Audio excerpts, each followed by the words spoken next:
potensial dalam analisis masalah potensial dalam analisis biasanya manajer harus waspada terhadap asumsi umum yang tidak benar. Yang kedua, data cost per unit dapat berpotensi menyesatkan pembuat keputusan.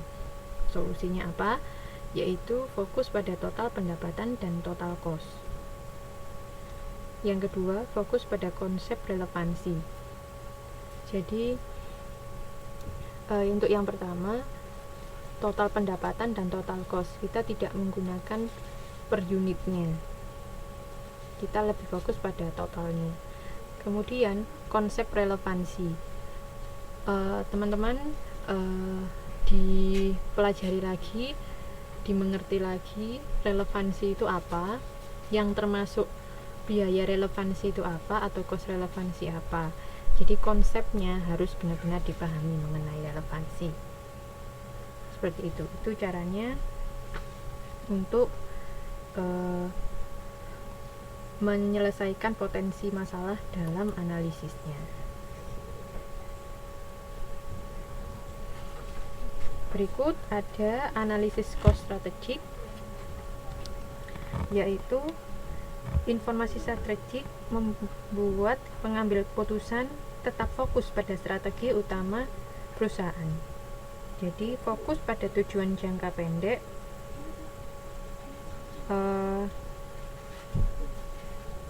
dan tetap fokus pada strategi jangka panjang. Untuk jadi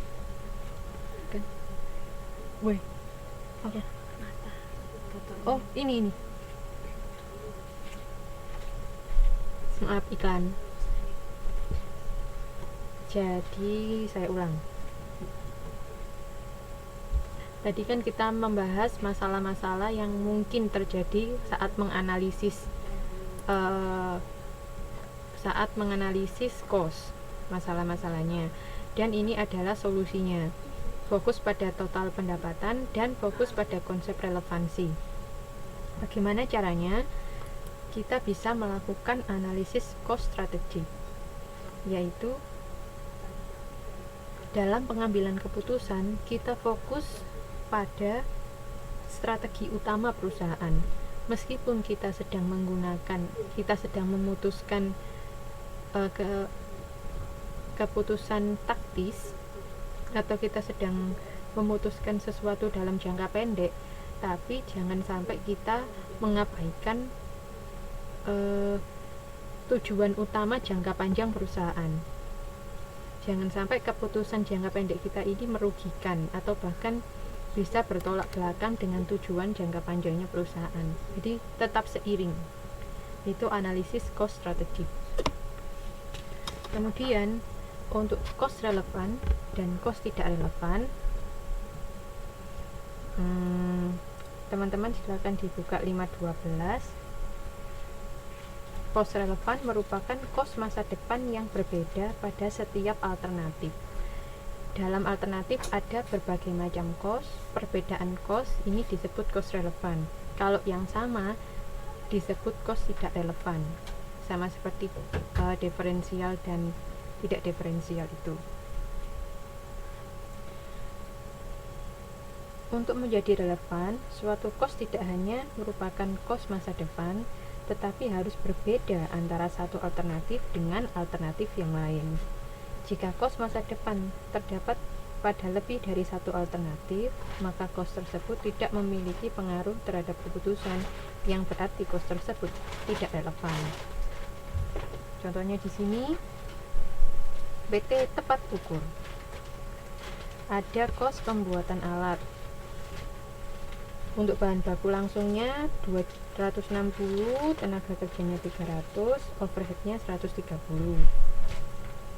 Depresiasinya 125. Dan harus membayar sewa 150. Ini kalau dengan asumsi sudah punya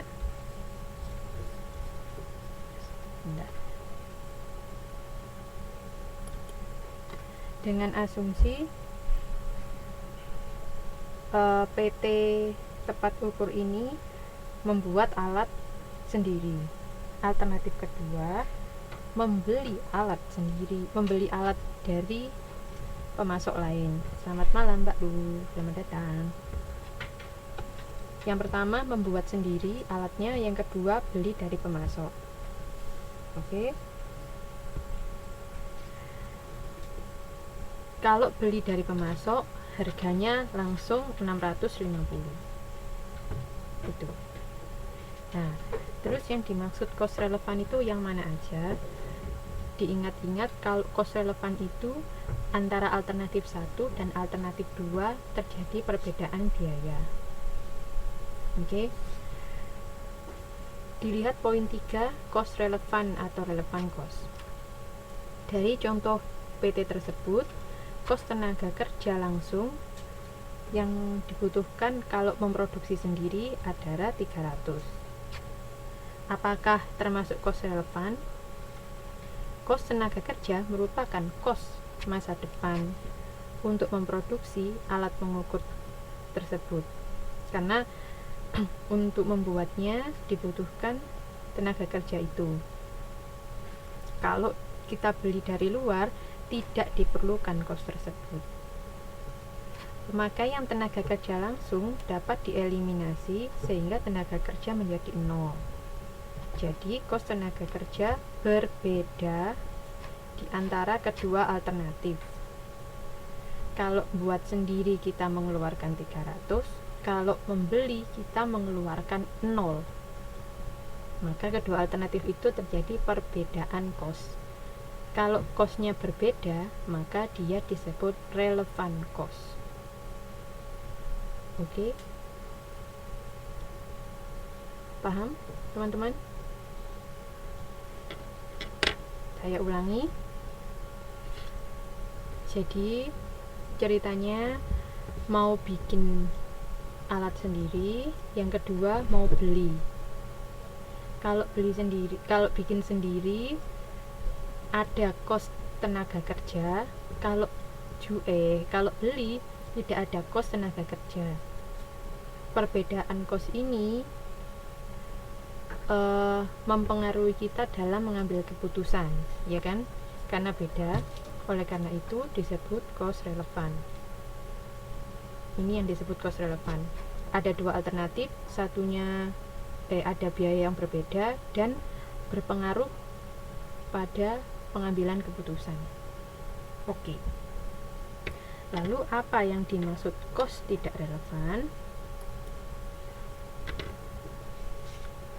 Sekarang ini ada depresiasi mesin sebesar 125. Depresiasi merupakan sunk cost. Cost yang tidak dapat dipengaruhi oleh tindakan apapun di masa depan. Sunk cost dialokasikan ke periode mendatang sebagai depresiasi. Jika perusahaan membeli dari pemasok luar, cost depresiasi tetap ada meskipun produksi tidak dilaksanakan. Jadi, cost tersebut akan sama pada setiap alternatif sehingga cost depresiasi tidak relevan. Cost depresiasi tadi kita sudah belajar kalau dia adalah sunk cost.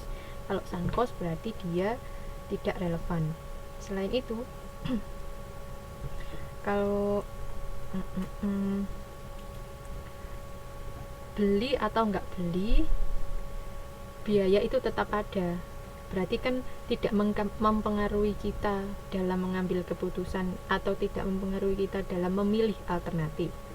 Karena tidak mempengaruhi, maka dia irrelevant cost, tidak relevan. Oke.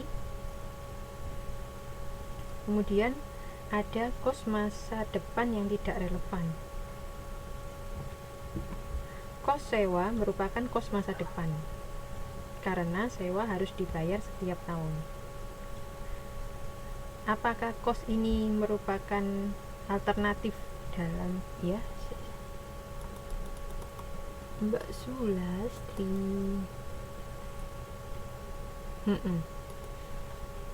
Biaya depresiasi tidak mempengaruhi karena mau kita beli, mau kita buat sendiri, biaya ini